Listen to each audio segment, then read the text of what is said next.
Ladies and gentlemen, this is TVP World. You're watching another edition of Break the Fake, where we debunk fake news and combat false narratives. I'm your host, Benjamin Lee, and let's get rolling. Now let's start with the Kremlin's reaction to the new aid package from the United States.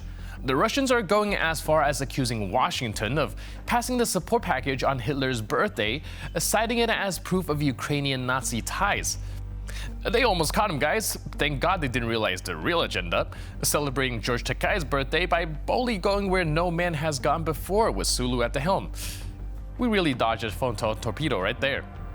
And just like the typical bunker grandpa, Putin sealed himself up in his chambers deep underground. That's not just a hot rumor. Apparently, that's a conclusion drawn from a closer look at Putin's calendar performed by journalists associated with the investigative outlet Project Media. The report says that with his sham election campaign over, Putin has stopped leaving the Kremlin and his secret chambers. The Project Media reporters are saying that Putin has not been out on a visit for the last 2 weeks, while during the campaign he would hold almost 100 in a similar time frame. Between March 17th and April 17th, the Kremlin logs showed just 10 off-site events for the president, one of which was a concert held at Red Square to commemorate the annexation of Crimea. Most of Putin's meetings with his underlings are now being held online. In a recent statement, his spokesman Dmitry Peskov has said that the head of the Russian state would not be appearing in person in areas of Russia affected by flooding. Now, how about a little trip down memory lane, courtesy of our friends in Russia? They've dug up a gem from Stalin's greatest hits, a propaganda anthem that supposedly brought tears to the eyes of the world. Well, let me tell you folks, the only tears it brought to our eyes were tears of disbelief.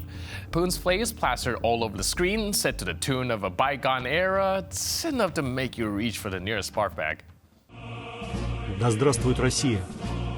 Даже их патриотические песни звучат великолепно. У русских отличные музыканты. Браво! Русская музыка звучит грандиозно. Я из США, служил пехотинцем и с удовольствием отдал бы матушке России 4 года, только услышав эту песню. Да здравствует мать Россия! У России такие хорошие патриотические и национальные мероприятия. А на Западе гей-парады и мероприятия, приветствующие беженцев. Нам действительно нужно убрать марионеток Ротшильда из наших правительств. Фашистская мразь, бандитская орда – это про Америку? Уважение из Индонезии. А их гимн – лучшее, что я слышал. Слава России, святому Отечеству, с любовью и уважением от ваших православных братьев из Греции. Люблю тебя, Россия. Люди со здравым умом, а не как педики на Западе. Привет из Канады. Очень хорошо, спасибо. Какие сильные люди, наполненные мощью и гордостью. Слава! And there you have it, a world where generals stumble out of cars, politicians play war games like it's Monopoly, and propaganda that makes you question your sanity. And we haven't even mentioned Marjorie Taylor Greene and her infamous avalanche of crazy amendments to the Ukraine aid supplemental. Now, let's talk about freedom of speech in Russia. We constantly show you pro-Kremlin propagandists who shout that Russia is a free country. But is this true? Well, in the Russian city of Anapa, a live streamer said that he doesn't want to die for a country like Russia, but he would die for America.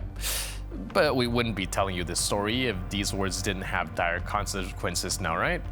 Not long after the remark, the live streamer was handed a hefty 30,000 ruble fine by the court. He was also ordered to record a video in which he apologized, delivered an updated version of his remarks, and claimed that he was misunderstood the first time around. Я умирать не буду. Да я не за умирать, я вообще говорю. За такое государство не хочу. За такое государство, Ходил в морскую, в которой нет помощи.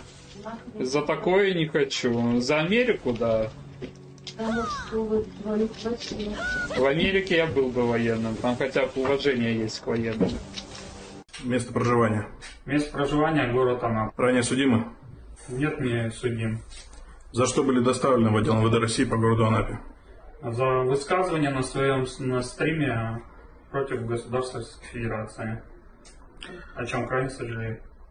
Что-то против проведения специальной военной операции Российской Федерации имеете сказать? Нет, не имею. Я только за победу России. Вину своих действий осознаете? Вину своих действий осознаю и высказываться, если можно было не высказываться, не высказываться, как если в империи. Извиниться перед гражданами Российской Федерации не желаете? Желаю, извиняюсь перед всеми гражданами Российской Федерации, особенно перед военными СВО. Если только мое здоровье поправится, к сожалению, нет здоровья, то я сам бы горд бы хотел бы участвовать на военной специальной операции, быть элитой России, как и военные. But wait, it's not the only case of Russia's purported freedom of speech. Our next example involved Yuri Dervenev, who, according to Russian media, is a staunch opponent of the war in Ukraine and is guilty of slandering the president of Russia and the Orthodox faith. Let's take a look at the consequences that await him for his attempt at freedom of speech.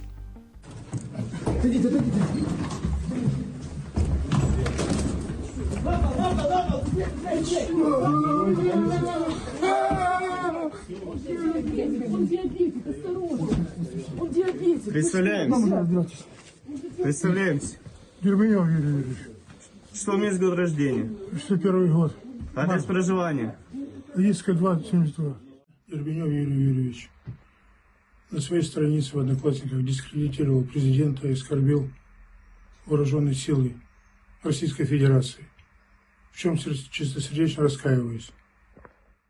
Yep, that's freedom of speech, the Moscow way. As in, you say whatever you want, but then wait for the FSB to knock on your door. In Russia, the public supports the war in Ukraine, Putin, and the government, even when they don't. Life in Russia has but one rule: support the regime or keep your trap shut. And the Russians love it. One country in what was once the Soviet sphere of influence is sparing no effort in trying to break free from the Russian chokehold. Their attempts are sending the Kremlin into a frenzy, but Puller recently really outdid himself with his latest. As the public sentiment in Moldova is growing increasingly anti-Russian, the regime in Moscow decided to establish a Moldovan opposition party. And because Democratic Moldova does not have any foreign agent laws like Russia, the party was registered in Moscow. The masks really are off, aren't they? No subtlety, just plain old skullduggery. That's a page out of Stalin's playbook, who notoriously built himself a Polish government, which he later installed when the Red Army took over Polish territory. But moving on to the Russian public, what values do you think they cherish the most? Family? Life? Nah, none of that nonsense. According to this Russian woman you're about to see in the video ahead, men in Russia should defend their country and give their life for the homeland, should that be necessary.